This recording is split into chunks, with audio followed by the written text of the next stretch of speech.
El cuento del diablo.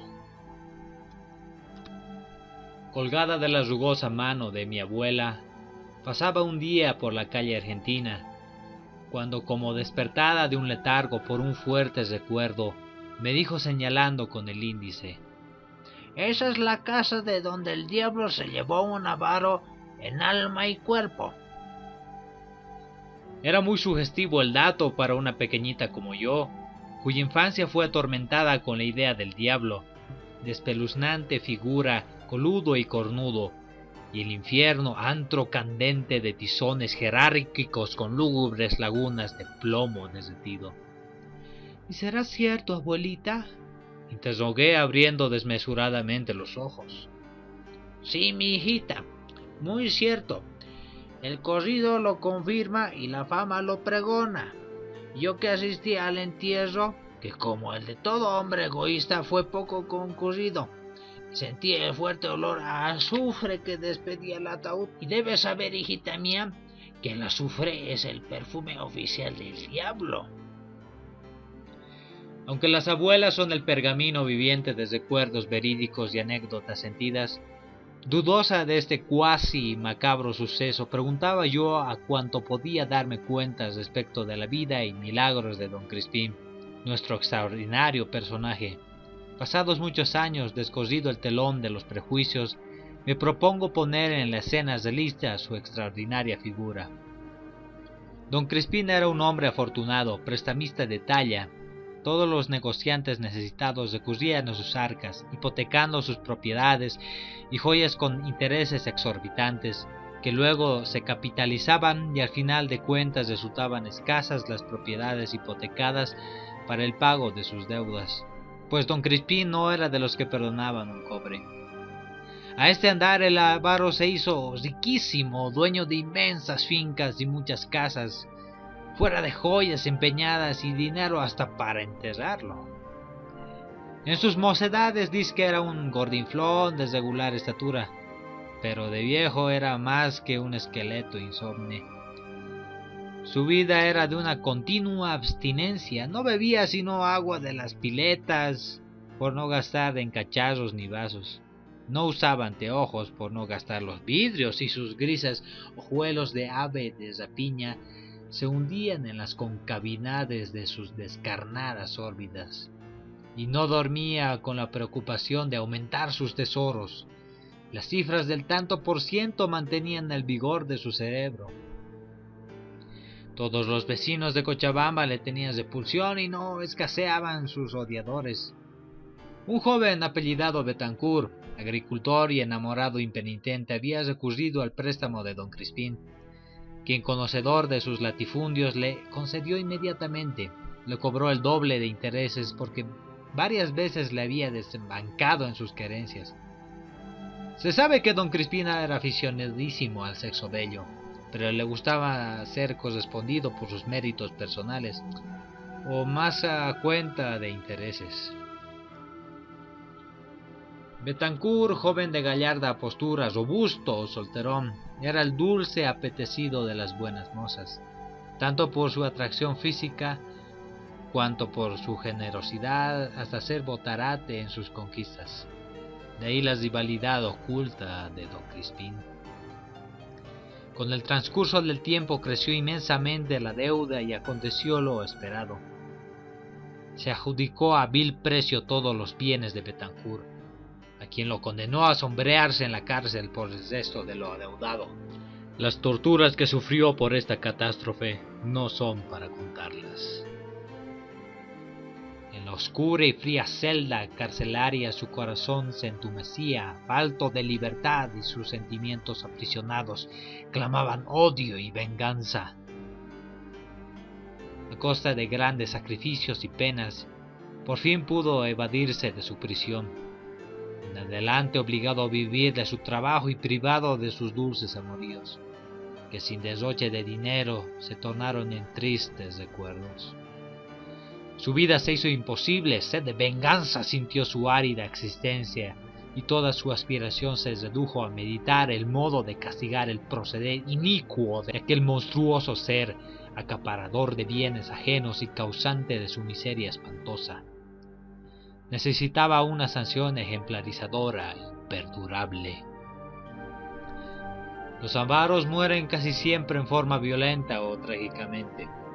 Él, con cuanto gusto, le apretaría el pescuezo a ese hombre avesado en la crueldad, pero no. Esperaría el momento oportuno de una sanción trascendental y moralizadora. Mientras tanto, el acaudalado avaro arrastraba su vida mezquina de ansiedad y remordimiento. Su codicia insaciable no tenía límites. Un traje verdinegro de eterna duración parecía colgado en su esqueleto de alambre, y la costumbre de no comer, sino lo combinado en la casa ajena a distintas horas, había acabado por estregarle el estómago y cayó gravemente enfermo. Noticiado Betancourt fue el más asiduo preguntón de su salud. Pasó varios días de incertidumbre y expectativa para el cumplimiento de su propósito, hasta que una tarde le anunciaron que en ese momento había dejado de existir. Armado de picota y blampa, se dirigió en la semioscuridad del crepúsculo por la colina de San Sebastián, tras del cementerio, donde abrió con cautela una profunda fosa. A su vuelta recogió algunas semillas oscuras de algarrobos enanos, algarrobos del diablo, que abundan en esos alrededores. Se dirigió a la botica a comprar azufre y un narcótico en polvo. Luego, en su aislado tugurio meditabundo, sintió desfilar las negras y largas horas de la noche hasta las 12. Medianoche, hora fatal del silencio y del misterio, hora de los sonámbulos, hora de los sin sueño, hora de las lechuzas y los búhos, hora de los criminales y ladrones, encubridora de delitos, guía de los ensueños. Tu ambiente es de beleño, tus prosélitos son el adormecer éter y el opio fantástico, hora fatídica del embrujo y del misterio. Valientemente salió de su casa cargando un costal de lana, 2 adobes que fueron ligeros para sus hercúleas fuerzas. A esa hora los miembros de la familia dormían el dulce sueño de los ricos herederos, cuando Betancourt, dejando su carga tras de la puerta de la calle, se asomó amistosamente a acompañar a los 2 pacientes ponguitos que mal de su agrado velaban el cadáver del patrón. Les acompañó un momento habiéndoles inspirado confianza. Mandó a uno de ellos a comprar chicha, ese néctar apetecido del indígena, donde le echó el narcótico. Los del velatorio bebieron agradecidos, no tardaron en dormirse profundamente. Entonces Betancourt pudo efectuar su meditada venganza. El graznido de un búho nocherniego hizo estremecer sus retemplados nervios, y en medio del profundo silencio de la noche fue el único guardián que dio su estridente alerta. Rencoroso y sereno, nuestro hombre arrancó del féretro el rígido cadáver de don Crispín, que tieso, con los cabellos en desorden y las manos crispadas, parecía defenderse.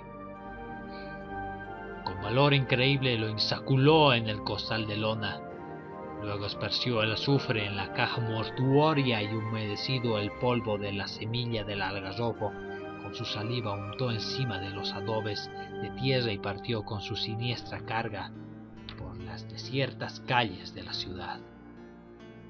Al amparo de las sombras noctámbulas, hacia el sur de la población, camino de la fosa abierta detrás de la colina. Sus pasos firmes y pesados repercutían en el pavoroso silencio de las calles, y sin embargo nada le hizo retroceder en su tenebroso empeño. Betancourt estaba loco, obsesionado.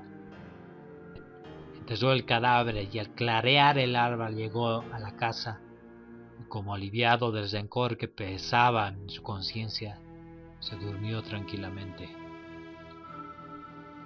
Al amanecer, los parientes del rico extinto, al entrar en la sala mortuoria, retrocedieron sintiendo la fetidez infernal que despedía el ataúd.